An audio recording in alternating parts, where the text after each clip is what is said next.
Rasa mabuk Tugang seketika berubah menjadi keringat dingin. Matanya membelalak, dan tepat ketika energi Yuan yang bergejolak di dalam dirinya hendak meledak, Langeri mendapati bahwa kekuatan yang tak terlukiskan, yang tampaknya mampu memusnahkan segalanya, mengalir ke dalam tubuhnya dari telapak tangan itu, memenjarakan semua meridian, dantian, dan bahkan jiwanya. Dia tidak bisa menggerakkan satu jari pun dan hanya bisa menyaksikan dengan ngeri saat sosok itu perlahan muncul dari kegelapan. Dia adalah seorang pria muda yang tampak tenang, tetapi matanya seperti kolam yang dalam dan dingin, menatapnya derigan dingin. Siapakah kamu? Tugang berhasil mengeluarkan beberapa kata dari tenggorokannya. Chen Ping tidak menjawab, tetapi malah mendekatkan wajahnya ke telinga Chen Ping dan dengan tenang bertanya dengan suara yang hanya bisa mereka berdua dengar. Sebulan yang lalu, di Valensol Slope, apakah kamu yang menyerang pria dan wanita itu? Tugang terdiam kaku, matanya berkilat tak percaya dan bahkan ketakutan yang lebih dalam. Pihak lain datang untuk membahas hal itu. Dan itu begitu langsung, begitu menakutkan. Dia ingin menyangkalnya, tetapi di bawah tatapan kedua mata itu, dia bahkan tidak berani berbohong, dan hanya bisa mengangguk dengan susah payah. Siapa yang memberi perintah? Yu Wuji, atau Fei Qing? Chen Ping terus bertanya, suaranya datar. Itu adalah pelayan Vel, yang membawa perintah penguasa kota, untuk memerintahkan kami, saudara-saudara, untuk melaksanakan eksekusi. Tugang merasa seperti sedang sesak napas. Apakah mereka mengatakan sesuatu sebelum meninggal? Jari-jari Chen Ping sedikit mengencang. Tidak, formasi itu menghalangi mereka tampak sangat marah, menatap Butler Fei dengan tajam. Tugang merasa seolah jiwanya dibekukan dan dihancurkan oleh kekuatan dingin itu. Aku hanya mengikuti perintah. Ampuni aku. Kata-kata, selamatkan nyawaku, belum terucap. Klik. Suara retakan yang samar, hampir tak terdengar. Cahaya di mata Tugang membeku dan meredup seketika. Seluruh vitalitasnya, beserta jiwanya, sepenuhnya dimusnahkan oleh kekuatan kacau yang bergelombang, tanpa meninggalkan jejak. Chen Ping melepaskan cengkeramannya, dan tubuh kekar Tugang ambruk ke tanah seperti lumpur. Kemudian, di bawah erosi kekuatan kekacauan, tubuhnya dengan cepat berubah menjadi abu, tanpa meninggalkan jejak pakaian sedikit pun, dan sepenuhnya lenyap diterpa angin malam. Gang itu tetap sunyi, seolah-olah tidak terjadi apa-apa. Saat ini, bagi Chen Ping, seorang kultivator alam abadi tingkat 4 sama mudahnya dengan menyembelih seekor anjing. Chen Ping berdiri di sana, malam menyelimuti wajahnya yang tenang. Yang pertama, dia mengangkat kepalanya dan melihat ke arah rumah besar penguasa kota, yang diterangi dengan terang, melambangkan kekuatan tertinggi kota abadi Giok. Tatapan Chen Ping menembus kegelapan malam, tertuju pada kompleks bangunan yang relatif terpisah dan dijaga ketat di sisi barat rumah besar penguasa kota kediaman pejabat kriminal. Penerangan di sana tampak lebih jarang, memberikan suasana yang dingin dan sunyi. Menurut informasi dari Lian Xing, orang yang bertugas saat ini seharusnya adalah kakak laki-laki Tugang, yaitu Tu Meng. Membunuh Tugang hanyalah permulaan. Tu Meng juga harus mati. Kedua saudara Algojo ini, yang berlumuran darah pendahulu mereka, Musa dan istrinya, tidak akan lolos. Sosoknya sekali lagi menyatu dengan kegelapan, bergerak seperti hantu melintasi atap dan gang-gang kota abadi Giok dengan kecepatan luar biasa, namun tanpa menyebabkan fluktuasi energi spiritual sedikit pun, atau bahkan riak angin. Kontrolnya atas kekuatannya sendiri telah mencapai tingkat kesempurnaan. Semakin dekat Anda ke area inti rumah besar penguasa kota, semakin ketat penjagaannya. Di permukaan, pasukan penjaga Yuxianfu, mengenakan jubah Taois biru dan memancarkan aura tajam, berpatroli di rute-rute yang saling bersilangan. Di balik bayangan, terdapat juga penghalang deteksi dan susunan peringatan yang tersembunyi, sepadat jaring laba-laba. Namun, di mata Chen Ping, hal-hal tersebut bukannya tanpa kekurangan. Indra ilahinya, seperti merkuri yang tak terlihat, menyebar tanpa suara, secara tepat menghindari titik deteksi konvensional dan menembus celah-celah halus dalam operasi formasi tersebut. Karakteristik kekuatan kekacauan memungkinkannya untuk merasakan dan memanipulasi energi hingga tingkat yang luar biasa. Apa yang dilihatnya bukan hanya bentuk eksternal formasi tersebut, tetapi juga aliran energinya dan titik-titik di mana hukum-hukum saling terkait. Kediaman petugas kriminal terletak di dalam tembok barat rumah besar penguasa kota.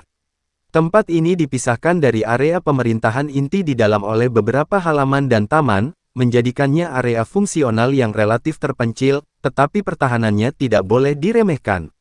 Bagian luar asrama diselimuti membran berwarna biru muda, yang berfungsi sebagai penghalang pelindung dan peringatan dasar. Membran ini dapat menahan serangan dengan intensitas tertentu dan mendeteksi penyusup yang tidak berwenang. Chen Ping berhenti di bawah bayangan bukit buatan, beberapa puluh kaki dari penghalang. Dia tidak sembarangan menyentuh pembatas itu, tetapi mengamatinya dengan cermat. Aliran energi di dalam penghalang mengikuti pola tetap, naik dan turun seperti bernapas. Pada setiap transisi, napas akan ada titik buta energi yang sangat singkat, yaitu penundaan sesaat yang tak terhindarkan ketika formasi menyesuaikan diri. Titik buta ini sangat halus sehingga hampir tidak terlihat, berlangsung kurang dari 1/100 tarikan napas. Para kultivator biasa tidak dapat mendeteksinya dengan indera ilahi mereka, apalagi memanfaatkannya. Namun Chen Ping bisa melakukannya. Dia diam-diam menghitung frekuensi fluktuasi energi penghalang itu dan menunggu dengan sabar. Angin malam berdesir di taman, dan sebuah patroli lewat di kejauhan, jejak langkah mereka memudar di kejauhan. Sekarang, tepat ketika fluktuasi energi penghalang mencapai puncaknya dan hendak memasuki titik terendah, sosok Chen Ping bergerak.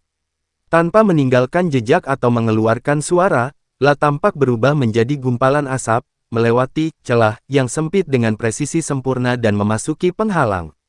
Sepanjang seluruh proses, membran tipis penghalang tersebut bahkan tidak bergelombang. Saat memasuki area asrama, rasa penindasan semakin terasa. Udara dipenuhi dengan bau darah yang samar dan aura jahat yang terbentuk dari keterlibatan jangka panjang dalam pembunuhan. Arsitektur kediaman ini kasar dan dingin, sebagian besar terbuat dari batu hitam, yang tidak sesuai dengan suasana surgawi area lain di Jade Immortal Mansion. Indra ilahi Chen Ping dengan hati-hati meluas seperti tentakel. Asrama ini mencakup area yang luas dengan puluhan halaman terpisah, sebagian besar gelap, hanya beberapa halaman yang diterangi. Namun, ruang jaga di lokasi pusat itu terang benderang, dan dua penjaga dengan penampilan yang tegap berdiri di pintu. Berdasarkan tata letak kasar dan pendeteksian aura yang diberikan oleh Lian Xing, Chen Ping dengan cepat menemukan sebuah halaman kecil di dekat sudut, relatif terpencil, tetapi saat ini samar-samar memancarkan fluktuasi darah dan ki unik dari seorang kultivator tingkat 4 alam abadi atas. Aura itu memiliki asal yang sama dengan aura Tugang, tetapi lebih halus dan ganas, itu pasti Tumeng. Seperti yang diperkirakan, serangkaian peringatan terpisah juga dipasang di sekitar halaman, dan bahkan lebih canggih daripada penghalang perimeter luar. Formasi tersebut terhubung ke beberapa titik penting di dalam halaman. Setelah diaktifkan, formasi ini tidak hanya dapat berfungsi sebagai alarm tetapi juga dapat melancarkan serangan atau menjebak musuh. Chen Ping menahan napas dan memfokuskan pandangannya pada tanda-tanda rune yang tidak mencolok di tanah dan dinding di pintu masuk halaman.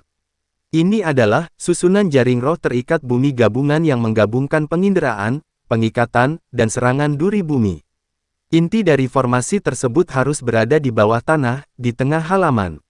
Memaksa masuk atau menggunakan kekerasan pasti akan membuat orang-orang di dalam waspada dan bahkan dapat memengaruhi seluruh asrama.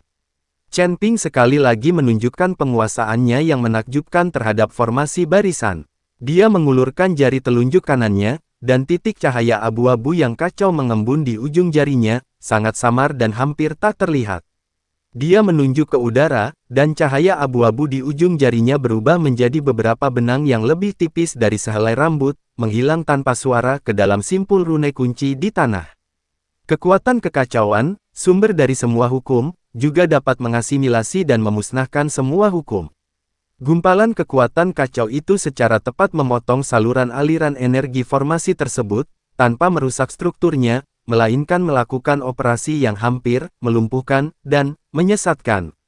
Mereka untuk sementara memutus transmisi sensorik formasi tersebut ke penyusup eksternal dan menciptakan beberapa jalan buntu kecil yang berputar sendiri dalam siklus energi internalnya. Seluruh proses berlangsung senyap dan tanpa hambatan, seperti dokter paling terampil yang melakukan operasi paling rumit. 3 tarikan napas kemudian, susunan di pintu masuk halaman masih beroperasi, cahayanya sedikit berkedip. Namun, di bawah manipulasi Chen Ping, susunan itu menjadi buta dan tuli, tidak dapat melihat atau mendengar apapun yang akan terjadi. Sosok Chen Ping berkelebat, melayang di atas tembok halaman seperti gumpalan asap dan mendarat di halaman.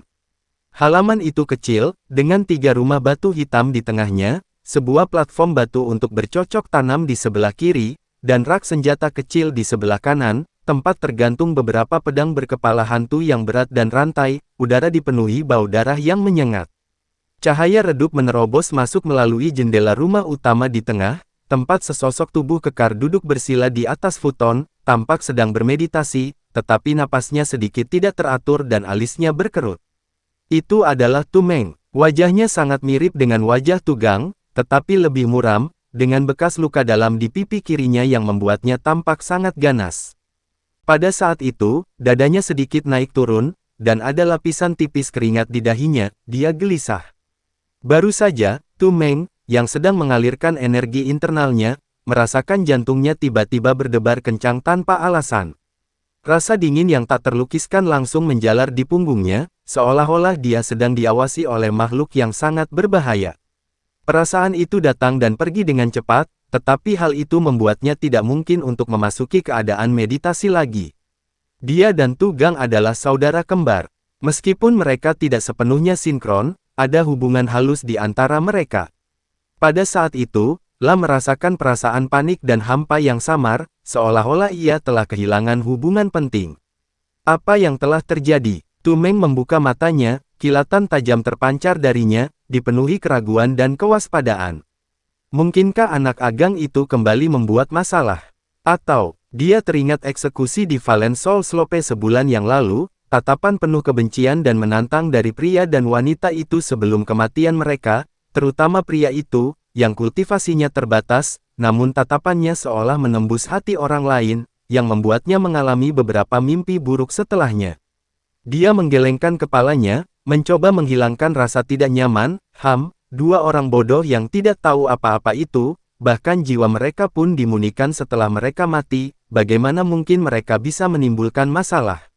Mereka pasti terlalu terburu-buru dalam kultivasi mereka akhir-akhir ini.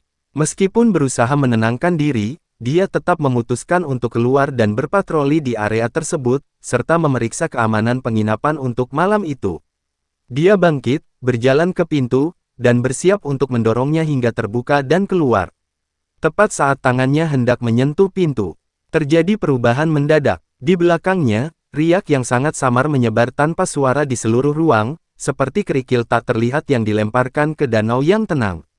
Sesosok figur tampak melangkah keluar langsung dari kehampaan, tiba-tiba muncul dalam jarak 1 meter di belakangnya. Tidak ada niat membunuh, tidak ada suara angin, dan bahkan tidak ada perubahan suhu. Barulah ketika tangan itu dengan lembut menyentuh titik vital di bagian belakang jantungnya, seolah-olah dibelai oleh seorang kekasih, Tu Meng merasa ngeri menyadari apa yang sedang terjadi. WHO. Dia ketakutan, otot-ototnya langsung menegang seperti besi, aura pelindungnya muncul secara naluriah, dan dia menerjang ke depan, membuka mulutnya untuk berteriak memberi peringatan kepada para penjaga di luar. Namun, semuanya sudah terlambat. Tangan yang menempel di punggungnya tiba-tiba mengeluarkan daya hisap dan energi penghancur yang tak terlukiskan dan mengerikan. Itu bukanlah kekuatan spiritual biasa, bukan pula energi hantu yang menakutkan atau api sejati yang menyala-nyala, melainkan semacam kekacauan dan kehampaan yang seolah melahap, menguraikan, dan memusnahkan segala sesuatu di langit dan di bumi. Aura pelindungnya yang kuat ternyata rapuh seperti es dan salju di bawah sinar matahari, langsung meleleh dan hancur di hadapan kekuatan ini. Kekuatan itu menembus tubuhnya, dan dimanapun kekuatan itu lewat, meridiannya putus dan hancur. Dantian itu seperti balon yang bocor, dan energi primordial yang mendalam yang telah dikembangkan selama ratusan tahun terbuang sia-sia, hanya untuk dilahap tanpa ampun oleh kekuatan kekacauan. Yang lebih mengerikan lagi, kekuatan ini menerobos langsung ke lautan kesadarannya, memenjarakan jiwanya yang ketakutan dengan kuat, yang baru saja akan mengumpulkan diri untuk mencoba menghancurkan diri sendiri atau mengirimkan pesan. Kemudian perlahan-lahan ia menggiling dan menghancurkan seperti batu penggiling. Hehe, mata Tu Meng melotot dan merah. Mulutnya terbuka lebar, tetapi ia hanya bisa mengeluarkan suara serak yang tak disengaja. La tidak bisa mengucapkan sepatah kata pun. La merasa kesadarannya ditarik ke dalam kegelapan dan kehampaan yang tak terbatas, dan semua kekuatan serta indranya dengan cepat meninggalkannya. Dia ingin berbalik dan melihat siapa yang telah membunuhnya, tetapi lehernya kaku dan dia bahkan tidak bisa menolehkan lehernya sedikit pun. Melalui penglihatannya yang kabur, ia hanya bisa melihat garis besar sebuah tangan panjang dan mantap yang seolah-olah menyimpan kebenaran tertinggi alam semesta. Sebuah suara yang begitu tenang hingga membuat bulu kuduk merinding, seolah-olah suara itu bergema langsung dari lubuk jiwamu, aku akan mengirimmu turun untuk menemani saudaramu, saudara laki-laki. Ah Gang, bahkan pakaian yang dikenakannya dan cincin penyimpanan yang dipakainya pun hancur lebur oleh erosi kekuatan kacau tersebut, benar-benar lenyap ke udara. Terima kasih, ditunggu bab selanjutnya ya guys. Tetap di channel RSN Official. Sehat selalu, berkah selalu, see you.